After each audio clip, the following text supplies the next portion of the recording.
हमारे घरों में क्या होता है, बहू ने खाना बनाया, शेरशाबादी लोग तो झोल बहुत ज्यादा खाते भाई, मसाला बहुत ज्यादा खाते हैं, माफ कीजिएगा, बड़ा सोच समझ के हम लोग जब जलसों का सीजन आता है तो पेट की बड़ी हिफाजत करनी पड़ती है, बहुत मसाला खाते हैं आप लोग। अब भाई मसाला आप ज्यादा खा रहे, बहू ने कम डाल दिया, वो भी मसला है। नमक आप ज्यादा खाते, बहू ने कम डाल दिया, वो भी मसला। और नमक आप कम खाते, बहू ने ज्यादा डाल दिया, वो और बड़ा मसला है। अब बहू ने खाने में नमक ज्यादा कर दिया, ससुर को गुस्सा आया, ससुर ने कहा चल अपने दरवाजे की चौखट बदल। तो क्या बेटा अपनी बीवी को तलाक दे देगा इब्राहिम अलैहिस्सलाम की सुन्नत पर अमल करते हुए? नहीं, रुक जाइए, अभी मैं हदीस को पूरा कर दूं, फिर मैं मतलब बताता हूं कि ऐसी सूरत में क्या किया जाए। इब्राहिम अलैहिस्सलाम ने अपने बहू के बारे में फरमाया कि दरवाजे की चौखट बदल दो, इस्माइल अलैहिस्सलाम ने तलाक दे दिया।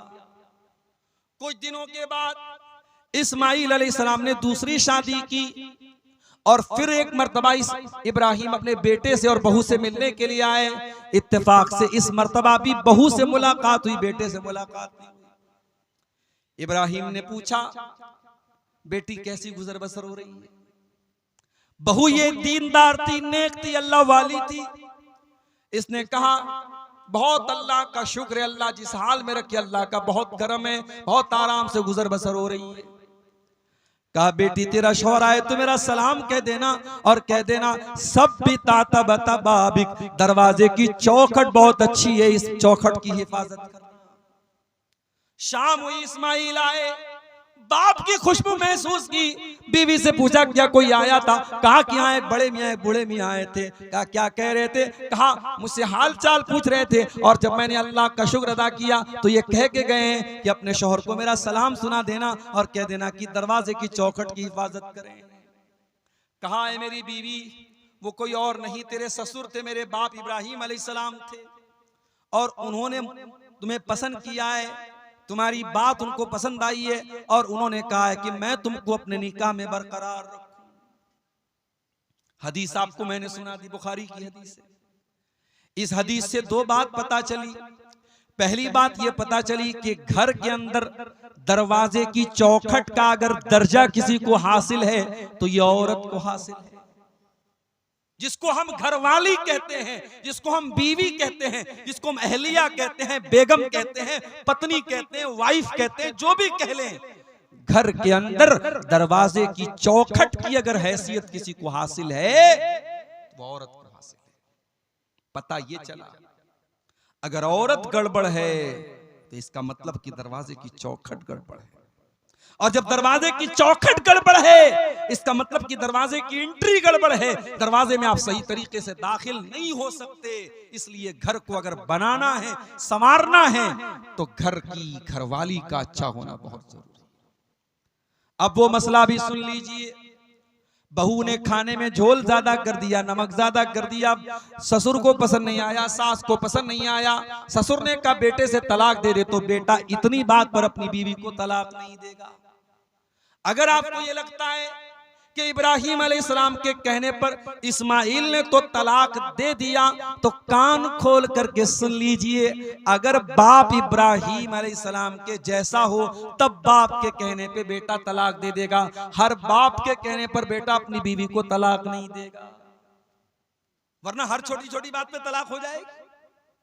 अगर इब्राहिम के जैसा बाप हो, उतना समझदार, उतना दूरअंदेश, उतना दीनदार, उतना होशियार, उतना जीनियस, उतना गहरी नजर रखने वाला, उतना अल्लाह वाला, तो अलग बात है।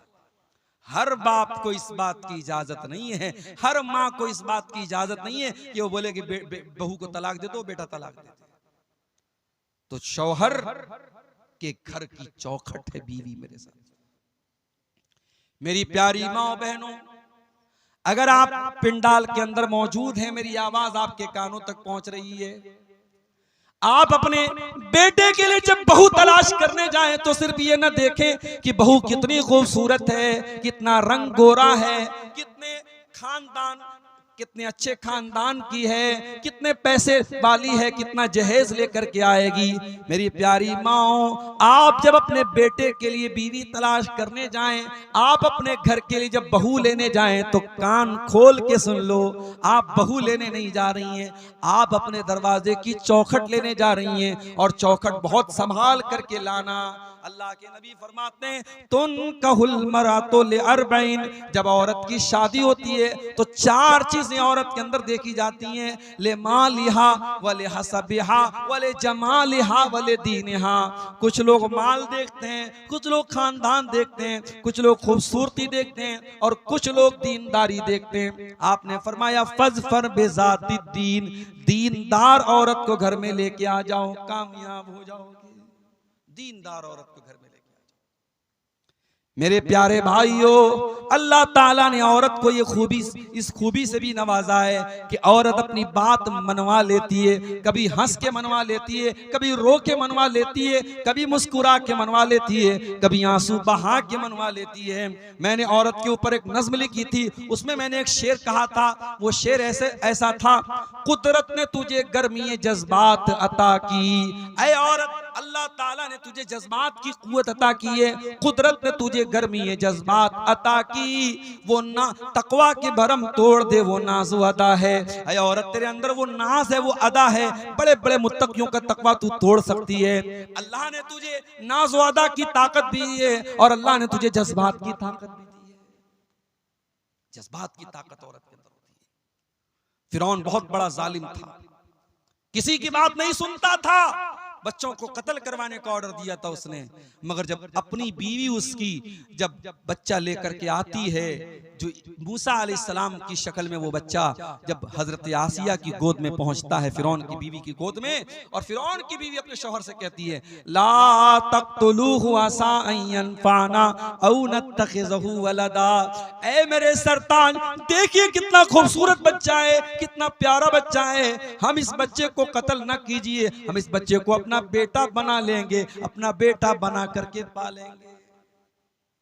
अच्छा, फिरौन को कोई बेटा नहीं था।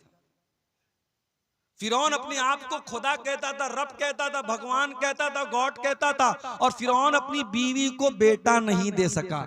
ऐसे ऐसे तो खुदा गुजरे दुनिया में, ऐसे ऐसे खुदा गुजरे, अपने आप को खुदा कहता था और अपनी बीवी को बेटा नहीं दे सका, और दूसरे के बच्चे को बीवी कह रही कि इसे हम अपना बेटा बना लेते हैं। अल्लाह अकबर।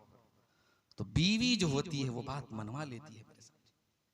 बीवी चाहेगी आपकी सिगरेट छुड़वा देगी, बीवी चाहेगी आपका गुटखा छुड़वा देगी, बीवी चाहेगी आपको नमाजी बना देगी। मेरी प्यारी माँ बहनों, आप जब अपने शौहर से जिद करके 5,000 वाली साड़ी खरीद सकती हो, 10,000 वाला लहंगा खरीद सकती हो, 1,30,000 में सोना चल रहा है, सोने का जेवर मंगवा सकती हो, तो ऐ मेरी प्यारी माँ बहनों, आप अपने शौहर से बहुत सारे अच्छे काम भी करवा सकती हो। करवाने का तरीका होना चाहिए। अल्लाह के प्यारे नबी क्या फरमाते हैं, बड़े गौर से सुनिएगा। अल्लाह के नबी सल्लल्लाहु अलैहि वसल्लम फरमाते हैं, रहीमल्लाहु रजुलन काम मिनल लैल। अल्लाह ताला रहम नाजिल फरमाए, अल्लाह ताला रहमत नाजिल फरमाए उस आदमी के ऊपर जो रात में उठ करके तहज्जुद की नमाज पढ़ता है। वह आई कज़म रात, और अपनी बीवी को भी उठाता है, और बीवी अगर उठने से इनकार कर देती है तो बीवी के चेहरे पर पानी डाल के उठाता है हिम्मत बीवी के चेहरे पे पानी डालने की? कहीं ऐसा ना हो कि उधर आप पानी डालें और उधर बीवी लात मार दे। भाई आजकल ये भी तो हो रहा है। बीवी से पंगा लेने की किसमें हिम्मत है भाई? दुनिया में सबसे पंगा ले सकते, बीवी से नहीं ले सकते। वो एक लतीफा है, एक आदमी की बीवी बहुत शक करती थी उसके ऊपर, बड़ा परेशान रहता था। महीने में 2-4 दिन मायके जाती थी, उसमें भी फोन पर फोन करती रहती थी, कहाँ हैं आप, क्या कर रहे हैं आप? डर था कि कहीं किसी दूसरी औरत के साथ तो नहीं है। एक मर्तबा मायके गई, बच्चे को छोड़ के गई थी, बच्चा भी छोड़ के गई थी कि नजर रखे अपने बाप के ऊपर। मायके जाके फोन कर रही है शौहर को, कहाँ हैं आप? शौहर कह रहा कहाँ रहूंगा, घर पर हूं भाई, तुम्हारी इजाजत के बगैर कहाँ जा सकता हूं। कहा अच्छा घर पे हो, जाओ किचन में जाओ, किचन में जाओ और मिक्सर की आवाज मुझे सुना करके बताओ कि तुम घर में हो। शौहर ने मिक्सर की आवाज सुना दी, घर की आवाज आई। बीवी ने कहा अच्छा चलो भाई तसल्ली हो गई। दूसरे दिन फिर फोन किया बीवी ने, कहां हैं आप? शौहर ने कहा अरे बेगम मैं कहां रहूंगा, घर पर हूं। चलिए मिक्सर की आवाज सुनाइए। शौहर ने फिर मिक्सर चालू करके सुना दिया, घर की आवाज आई। तीसरे दिन बीवी ने कहा इतना शरीफ मेरा शौहर कब से हो गया, रोजाना मैं फोन कर रही हूं मुझे मिक्सर की आवाज सुना दे रहा है। तीसरे दिन बीवी सरप्राइज देने के लिए अचानक घर में आ गई। घर में आई तो शौहर गायब, बच्चा खेल रहा था। बच्चे से पूछा अरे तेरा बाप कहां है? कहा वो तो मिक्सर लेके गायब है 2 दिन से। तो कहते हैं कि अगर शौहर से बीवी शेर है तो शौहर सवा शेर भी बन सकता है। भाई तुम्हें सारा दिमाग तुम्ही को है थोड़ी, हमको भी तो थोड़ा बहुत दिमाग है। तो आप ये याद रखिए मेरे प्यारे साथियों कि घर के अंदर जब तक एक नेक घर वाली नहीं आएगी, घर का माहौल अच्छा नहीं हो सकता है।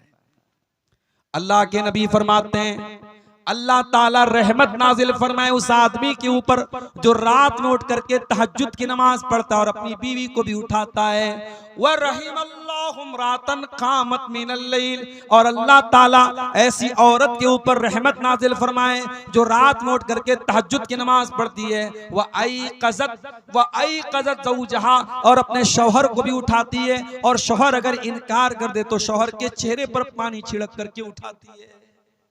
ये होते हैं बेहतरीन कपल, एक दूसरे का ताउन करे दीन के सिलसिले में। इसीलिए अल्लाह के नबी फरमाते हैं लियत्तखिज़ अहदुकुम क़ल्बन शाकिरा, 3 चीजों को बैलेंस बना लो, 3 चीजों को खजाना बना लो, 3 चीजों को स्टोर कर लो, 3 चीजों को अपने घर में लेके आ जाओ। क़ल्बन शाकिरा, अपने सीने में ऐसा दिल लेकर के आओ जो अल्लाह ताला का शुक्रिया अदा करने वाला हो। व लिसानन ज़ाकिरा, और अपने मुंह में ऐसी जबान लेकर के आओ जो अल्लाह ताला का जिक्र करने वाली हो। व ज़ौजतन मोमिनतन तुईनुहु अला अम्रिल आखिरा, और ऐसी दीनदार बीवी लेके आओ जो आखिरत के कामों में, दीन के कामों में आपकी मदद करे। ऐसी बीवी अगर आपके घर में आ जाएगी, घर को जन्नत बना देगी। और आगे बढ़ी, घर को अगर जन्नत बनाना है तो बहुत जरूरी काम क्या करना है हमको? घर को अल्लाह के जिक्र से आबाद करना है।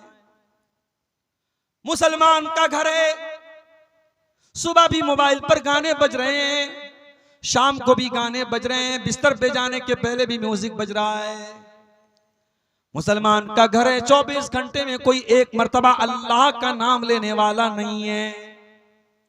नेताओं के भाषण तो सुने जा रहे हैं, राजनेताओं की तकरीरें तो बजाई जा रही हैं, अल्लाह रसूल की बातें घर में कोई सुनने वाला नहीं है।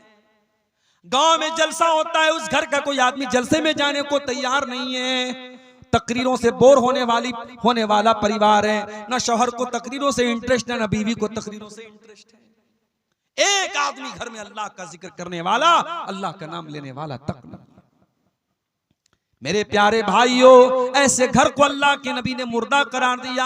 आपने फरमाया मसलुल बैतिल्लज़ी युज़करुल्लाहु फीही वल बैतिल्लज़ी ला युज़करुल्लाहु फीही, जिस घर में अल्लाह का नाम लिया जाए वो घर जिंदा है, और जिस घर में अल्लाह का नाम न लिया जाए वो घर मुर्दा है। वो घर मुर्दा है, अल्लाह के नबी ने उसको मुर्दा करार दिया है। अपने घर को जिंदा करो मेरे भाइयों, अल्लाह के जिक्र से आबाद करो। बहुत आसान तरीका बता देता हूं, जब भी घर में दाखिल हुआ करो बिस्मिल्लाह पढ़ के दाखिल हुआ करो, और जब घर के बाहर निकला करो बिस्मिल्लाहि तवक्कलतु अलल्लाहि ला हौला वला कुव्वता इल्ला बिल्लाह पढ़ लिया करो। क्या फायदा होगा मौलवी साहब? आइए मैं फायदा भी बता देता हूं। सही मुस्लिम की रिवायत है, अल्लाह के प्यारे रसूल फरमाते हैं जब इंसान घर में दाखिल होने के टाइम बिस्मिल्लाह पढ़ता है तो शैतान भाग जाता है और कहता है ला मबीत लकुम हाहुना, ये तो बिस्मिल्लाह पढ़ के घर में आया है, अब यहां पे रात गुजारने का मौका नहीं मिलेगा। जब इंसान रात में डिनर करने के टाइम, खाना खाने के टाइम अल्लाह का नाम लेता है, बिस्मिल्लाह पढ़ता है, तो शैतान कहता है ला मबीत लकुम वला अशाहा होना, ना तो यहाँ पे रात गुजारने का मौका मिलेगा, ना डिनर करने का मौका मिलेगा। जब आप खाने पर बिस्मिल्लाह नहीं पढ़ते हैं तो आपके खाने को शैतान भी खाता है, खाने की बरकत खत्म हो जाती है। तो घर में जब दाखिल हो तब बिस्मिल्लाह पढ़ें, और जब खाना खाने लगे तब बिस्मिल्लाह पढ़ें। और जब रात हो जाए, मगरिब की अजान हो जाए, तो अल्लाह के नबी ने फरमाया जब सूरज डूब जाए, जब मगरिब का टाइम हो जाए, फकुफ्फू सिबियानकुम, तो अपने छोटे बच्चों को घर के अंदर ले आओ। मगरिब के टाइम अपने छोटे बच्चों को बाहर मत भेजो। फइन्न शयातीन तंतशिरु हीन इज़िन, उस वक्त शैतान घूमते रहते हैं।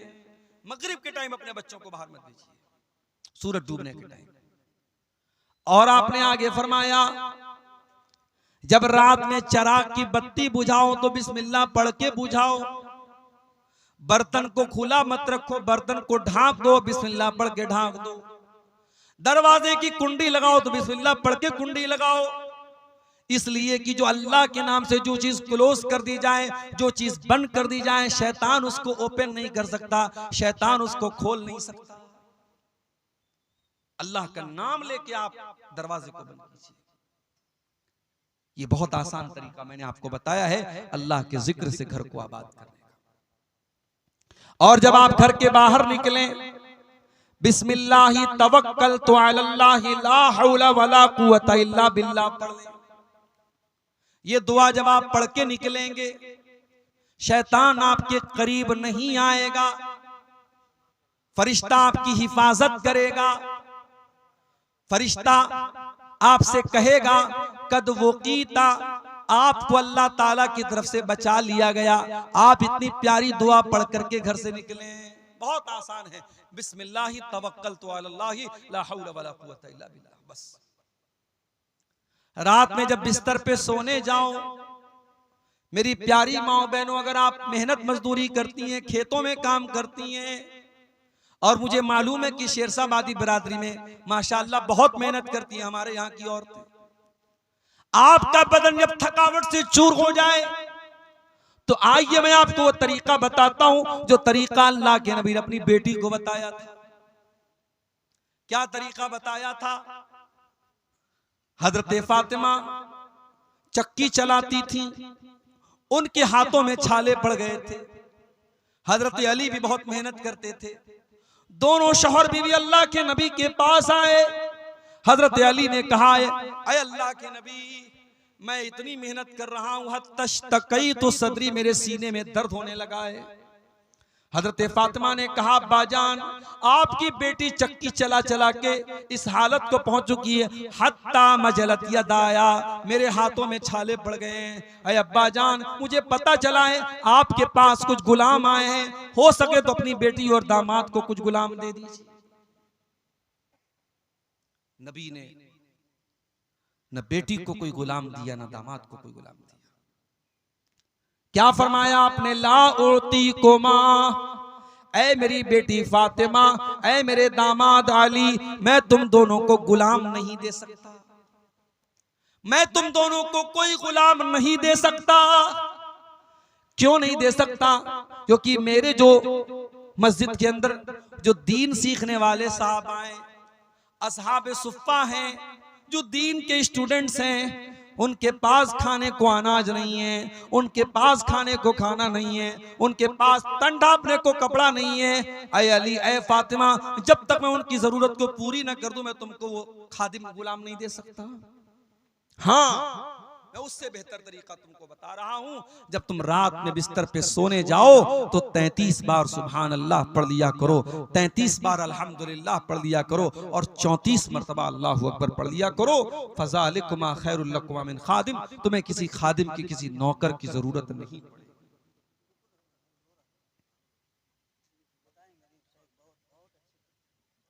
मेरे भाइयों, नबी ने अपनी बेटी और दामाद को परेशानी के बावजूद गुलाम नहीं दिया। नबी ने तस्बीह सिखाई है, और हजरत अली कहते हैं कि ये तस्बीह जब नबी ने जिस दिन से नबी ने मुझको सिखाई है, उस दिन से लेकर के जब तक मैं जिंदा हूं, ये तस्बीह कभी मैंने छोड़ी नहीं है। सवाल करने वाले सवाल किया है, अली आपकी जिंदगी में एक रात आई थी, सिफ़ीन की लड़ाई वाली रात, क्या उस रात भी आप ये तस्बीह पढ़ के सोए थे? कहा कि हाँ, उस रात में ये तस्बीह पढ़ के सोया था। मेरे प्यारे भाइयों, सहाबे किराम 2-2 घंटे तकरीरें नहीं सुनते थे।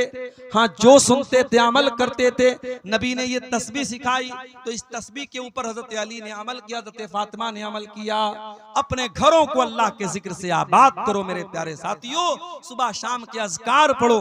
और आज अल्हम्दुलिल्लाह सबके हाथ में मोबाइल है, आप मोबाइल पर देख करके भी पढ़ सकते हैं। आप गूगल प्ले स्टोर पे जाएं और दुआ की कोई अच्छी सी किताब डाउनलोड कर लें, उसमें सुबह शाम के अज़कार आपको मिल जाएंगे। सुबह शाम के अज़कार आप देख करके भी पढ़ें। आप यकीन करें, सुबह शाम के अज़कार आप पढ़ेंगे, बहुत सारी परेशानियों से आप बच जाएंगे।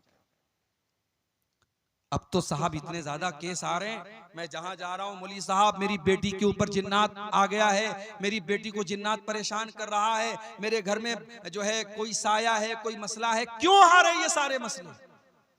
क्योंकि हमने अपने घरों को मुर्दा बना दिया है।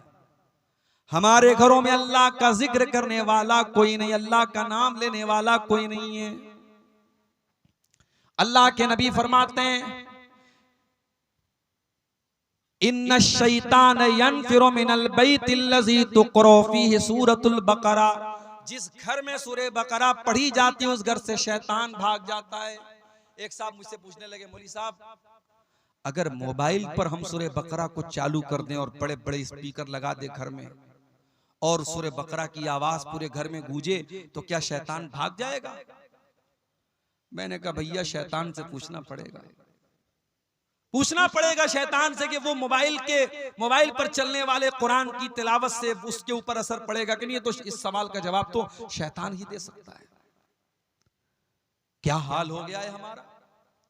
बर्गर और पिज्जा खाते खाते, फास्ट फूड खाते खाते हम इतने फास्ट हो गए, इतने शॉर्टकट तलाश करने लगे कि हमें कुरान पढ़ने में भी अब जो है सुस्ती हो रही है। हम चाहते हैं कि कुरान मोबाइल पर हम चलाते, हमें ना पढ़ना पड़े। बनारस में एक हमारे दोस्त हैं, हाफिज़े कुरान हैं, उन्होंने कहा मौलवी साहब एक आदमी अपने घर में हमको बुला रहा है, 40 दिन तक सूरह बकरा पढ़ने के लिए कह रहा है और मुझको 5000 रुपया देगा। मैंने कहा खबरदार मत जाना वहां पे। मैंने कहा कुरान पढ़ने से शैतान भागता है, हदीस में आया है, मगर किराया दे करके किसी दूसरे को पढ़वा करके शैतान नहीं भागेगा, ये हदीस में नहीं आया। आपको खुद कुरान पढ़ना है। हमारे घरों में आज कुरान कोई पढ़ने वाला नहीं है। मेरे साथ एक नज्म है, कुरान की फरियाद, कभी मौका मिले यूट्यूब पर सर्च कर लीजिएगा, मिल जाएगी आपको। कुरान फरियाद करता है, ताकों में सजाया जाता हूँ, धो धो के पिलाया जाता हूँ, आंखों से लगाया जाता हूँ, तावीज बनाया जाता हूँ। कुरान के साथ ये सब हो रहा है। कोई आंखों से लगा रहा है, कोई तावीज बना रहा है, कोई धो धो के पिला रहा है। कुरान पढ़ना कोई नहीं चाहता, कुरान पर अमल कोई नहीं करना चाहता। अल्लाह के नबी फरमाते हैं, मसलुल बैतिल्लज़ी युज़करुल्लाहु फ़ीही वल बैतिल्लज़ी ला युज़करुल्लाहु फ़ीही। जिस घर में अल्लाह का नाम लिया जाए वो घर जिंदा है, और जिस घर में अल्लाह का नाम ना लिया जाए वो घर मुर्दा है। मैं आपको 1400 साल पीछे लेके चलता हूं। नबी की मस्जिद में चलिए, किबला की तरफ खड़े हो जाइए, आपके लेफ्ट साइड में कुछ कमरे मिलेंगे। ये छोटे छोटे कमरे हैं, मिट्टी का फर्श है, कच्ची ईंटों की दीवार है, और खजूर के तने का पिलर है, और खजूर की टहनियों का छप्पर है। इन कमरों में टाइल्स नहीं लगा है, इन कमरों में मार्बल नहीं लगा है, इन कमरों में सीमेंट की दीवार नहीं है, इन कमरों में कोई पेंट नहीं हुआ है, मगर अल्लाह की कसम ये कमरे बड़े बरकत वाले हैं। इन कमरों में जनाब मुहम्मदुर रसूलुल्लाह सल्लल्लाहु अलैहि वसल्लम रहते हैं। इन कमरों में इस उम्मत की माएँ रहती हैं। इन कमरों में नबी अकरम की बीवियां रहती हैं। ये कमरे कितने ऊंचे हैं। सईद इब्ने मुसय्यब कहते हैं, मैं उस्मान गनी के दौर में नबी के कमरे में गया, मैंने हाथ उठाया, मेरा हाथ मकान की छत में टच हो गया, यानी छत भी बहुत ज्यादा ऊंची नहीं थी। और कमरे का स्पेस कितना था, कमरे का क्षेत्रफल कितना था, कितना बड़ा कमरा था। इतना बड़ा कमरा था कि अल्लाह के प्यारे नबी जब तहज्जुद की नमाज पढ़ा करते थे तो सजदे में जाने के टाइम हजरत आयशा को अपना पैर हटाना पड़ता था। यानी उस कमरे में इतनी गुंजाइश भी नहीं थी कि हजरत आयशा लेटी हो और अल्लाह के प्यारे नबी आराम से सजदा कर सकें। ये छोटे छोटे कमरे थे मेरे प्यारे साथी, कमरे छोटे थे, लेकिन इन कमरों में कुरान उतरता था, इन कमरों में बरकत उतरती थी, इन कमरों में नूर उतरता था, इन कमरों में अल्लाह के प्यारे नबी रहा करते थे, इन कमरों में रात में कुरान पढ़ा जाता था, तहज्जुद पढ़ी जाती थी, अल्लाह के नबी रातों को रोया करते थे। सलाम उस पर जो उम्मत के लिए रातों को रोता था, सलाम उस पर जो फर्शे खाक पर जाड़े में सोता था, सलाम उस पर के जिसके घर में चांदी थी न सोना था, सलाम उस पर के टूटा बोरिया जिसका बिछौना था। उस नबी ने हमको बताया कि मकान में बरकत अल्लाह को याद करने से आती है, मकान को आलीशान बनाने से मकान खूबसूरत नहीं होता है मेरे साथी। और आगे बढ़िए, घर को अगर दीनदारी वाला घर बनाना है, इस्लामी घर बनाना है, घर के हर फर्द को नमाजी बनना पड़ेगा। माँ भी नमाजी हो, बाप भी नमाजी हो, भाई भी नमाजी हो, बेटा भी नमाजी हो।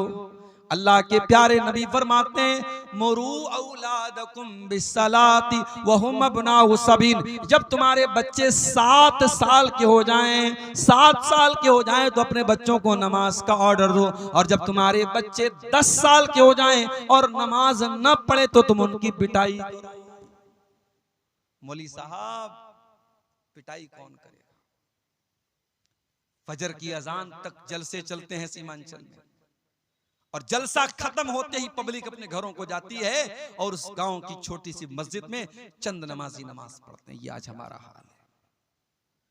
मस्जिद तो बना ली शब भर में ईमा की हरारत वालों ने,